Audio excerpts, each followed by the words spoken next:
tahu salat kita diterima oleh Allah? Salat yang hadir hatinya.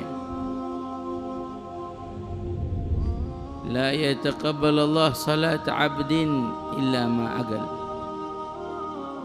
agala minha. Tidak diterima salatnya hamba kecuali yang hamba itu berakal, fokus, khusyuk, hadir hatinya kepada Allah.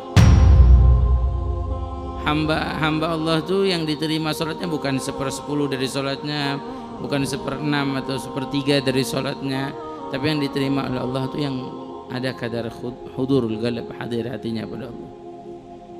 Kita bagaimana salat kita? Hadir enggak hati kita sama Allah? Makanya diajarin sama guru-guru kita di dalam salat itu supaya hadir hati kepada Allah. Ya, biar hadir hati kita. Dimulai dari sebelum salat sampai guru-guru kita tuh kalau ngimamin salat suka bilang istasyiru azamat rabbukum. Rasakanlah keagungan Tuhanmu Allah. Kita mau salat nih mau ngadep siapa? Mau ngadep Allah. Sampai ada yang mengucapkan sallu salatal muwadda'. Salatlah seakan-akan salat ini salat yang terakhir, salat Isya tadi. Seakan-akan salat ini salat terakhir buat kita. Coba kalau salat terakhir buat kita gimana? Bayanginnya gampang.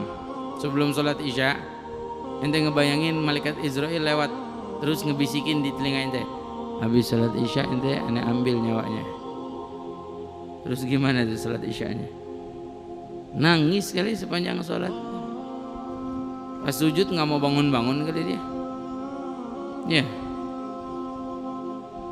itu cuman ilmu aja ya, pesan dari ulama. Kalau kita mau ngerasain khusyuk, rasain seakan-akan sholat terakhir buat kita. Habis ini kita meninggal, bagaimana sholat ini? Orang-orang soleh dahulu sholatnya hebat-hebat, khusyuknya hebat-hebat. Sayyidina Ali Zainal Abidin itu rumahnya kebakaran, di dalamnya dia lagi sholat, nggak bergerak, nggak bergeming.